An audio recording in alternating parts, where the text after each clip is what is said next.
जी बिस्मिल्लाहिर्रहमानिर्रहीम। आज हमारी कोर कमेटी की मीटिंग हुई और उसमें हमने फ़ैसले किए। जो सबसे बड़ा फ़ैसला है कि हमने किस दिन लॉन्ग मार्च करनी थी, वो आज हमने फ़ैसला कर लिया है।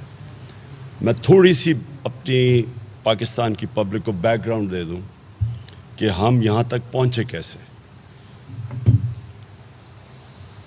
पाकिस्तान के ख़िलाफ़ एक बैरूनी साजिश अमेरिका से हुई।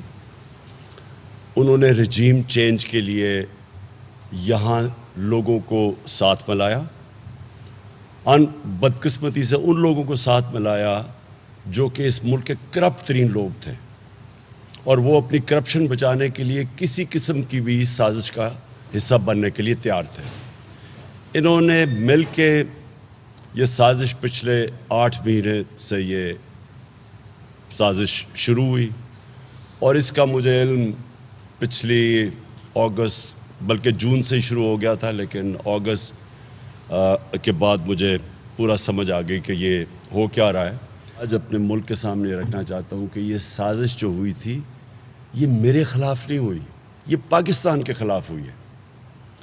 गवर्नमेंट को तब हटाया गया जब पाकिस्तान की तारीख़ में बड़ी कम दफ़ा 6% हमारा जो GDP ग्रो किया, यानी कि हमारी जो सालाना आमदनी, जो मुल्क की आमदनी है, उसके अंदर जो इजाफा था वो 6% था, जो कि हमारी तारीख़ में बहुत कम हुआ है।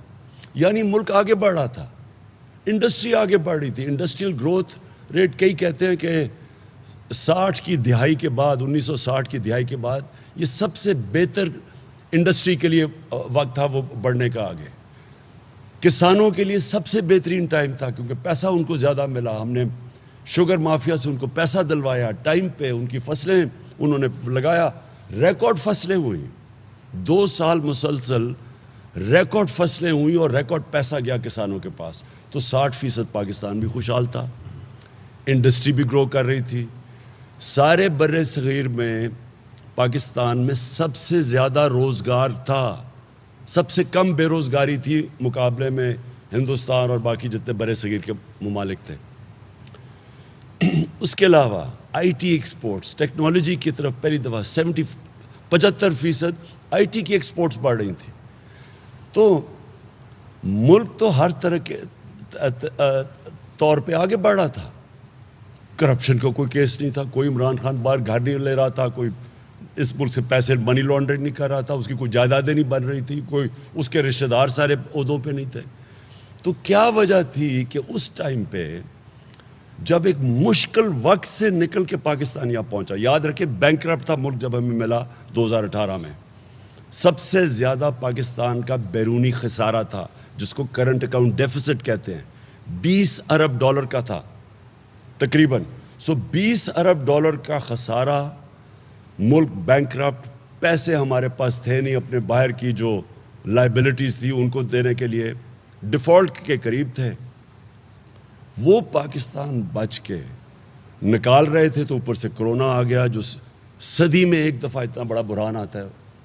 उसमें से दुनिया एक्नॉलेज करती है कि जिस तरह पाकिस्तान इस बुरहान से निकला है, और साथ वाले हिंदुस्तान का मुआवजना कर लें, उस तरफ ईरान देख लें, दोनों हमारे हमसाए हैं, उनके मुकाबले में जिस तरह पाकिस्तान निकला था, जिस तरह हमने मैनेज किया उसको, दुनिया मिसाल देती थी हमारी।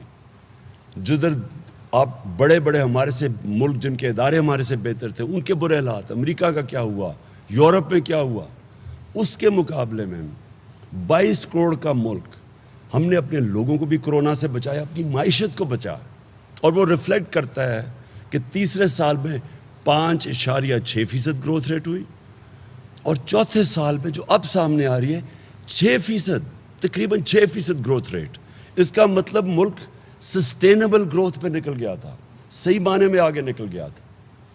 उस वक्त इस हुकूमत को साजिश के तहत हटाया गया। इसलिए मैंने फ़ैसला किया कि हम इस्लामाबाद में अब मार्च करेंगे। मैं आज अपनी सारी कौम को दावत दे रहा हूँ। ये मैं तहरीक इंसाफ को दावत नहीं दे रहा, मैं अपनी सारी कौम को दावत दे रहा हूँ। میں ہر شعبے سے لوگوں کو دعوت دے رہا ہوں. میں اسکول ٹیچر سے، مزدوروں سے، چھابڑی والوں سے،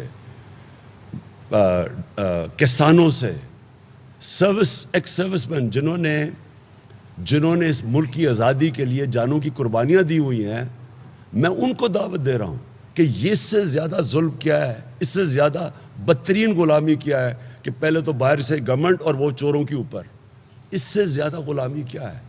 ایک قوم کی خودداری ختم کر، یعنی اس سے زیادہ خودداری کا جنازہ کیا نکلے گا؟ اقبال کی خودی کدھر گئی؟ کدھر گیا وہ بڑا خواب پاکستان کا اگر یہ چوروں نے کامیاب ہو کے ہمارے اوپر حکومت کرنی ہے؟ اس لیے میں آپ سب کو آج دعوت دے رہا ہوں، اپنی ساری قوم کو، اپنے اسٹوڈنٹس کو، نوجوانوں کو خاص طور پہ، کیونکہ آپ کا مستقبل اگر یہ چور رہے، سمجھ جائیں کہ آپ کو کوئی مستقبل نہیں ہے. ہمارے نبی صلی اللہ علیہ وسلم نے، اور میں ہمیشہ کہوں گا کہ یہ ہماری ہر اسکول کے بچوں کے لیے، ہر یونیورسٹیز کے باہر ان کی حدیث آنی چاہیے کہ جو قوم طاقتور مجرموں کو سزا نہیں دیتی اور صرف چھوٹے چوروں کو سزا دیتی ہے وہ تباہ ہو جاتی ہے. جس قوم کے اندر انصاف نہیں ہوتا، قانون کی بالادستی نہیں ہوتی، رول آف لا نہیں ہوتا، وہ قوم کبھی ترقی نہیں کرتی. ساری جو آج ملک میں اس دنیا میں غربت ہے، جو غریب ملک ہیں، وہ وسائل کی کمی کی وجہ سے غریب نہیں ہیں. ان ساری جگہ پہ اس طرح کے چور اوپر بیٹھ کے چوری کر کے پیسہ باہر بھیج رہے ہیں اور غریب لوگوں کا خون چوس رہے ہیں. اس لیے وہ قومیں آگے نہیں بڑھتی. چائنا اگر آگے بڑھا اور آج دنیا میں سب سے تیزی سے آگے بڑھ رہا ہے تو 450 طاقتور وزیروں کو انہوں نے پچھلے 7 سالوں میں جیلوں میں ڈالا ہے کرپشن پہ. جو آج یہ آپ کی ہماری جو مغرب میں جتنی بھی یہ خوشحال ملک ہیں، سوئٹزرلینڈ، ساری جگہ یہ طاقتور کو قانون کے نیچے لے کے آتی ہے، جس کو رول آف لا کہتے ہیں، جس کو انصاف کہتے ہیں. یہ آج ہماری انصاف اور رول آف لا کی دھجیاں اڑائی جا رہی ہیں. جو میں نے 3.5 سال ان ساروں کی بلیک میل برداشت کی، 3.5 سال انہوں نے میرے اوپر ہر قسم کی بلیک میل کی کہ کسی طرح ان کے کرپشن کیسز میں معاف کر دوں، میں ان کو NRO دے دوں. 3.5 سال انہوں نے دھرنا اور کبھی کچھ اور کبھی کوئی تھریٹ دیتے تھے. 3.5 سال صرف ان کا 1 پوائنٹ ایجنڈا تھا، اسمبلی نہیں چلنے دیتے تھے. صرف ایک چیز چاہتے تھے جو انہوں نے فیٹف کے لیجسلیشن کے بیچ میں پورا ایک وہ ڈاکیومنٹ دے دی، 34 چینجز اس کے اندر جو نیب لاز کے اندر 34 چینجز، یعنی نیب ختم کرنے کی، جو ابھی بھی پھر کوشش کریں گے. صرف ان کا مقصد اپنی چوری کرنا. پہلے انہوں نے چوری کی وہ بچائی، اب پھر چوری کرے، اب یہ چاہتے ہیں بچائے. اس لیے اپنی ساری قوم کو میں دعوت دیتا ہوں 25 تاریخ کو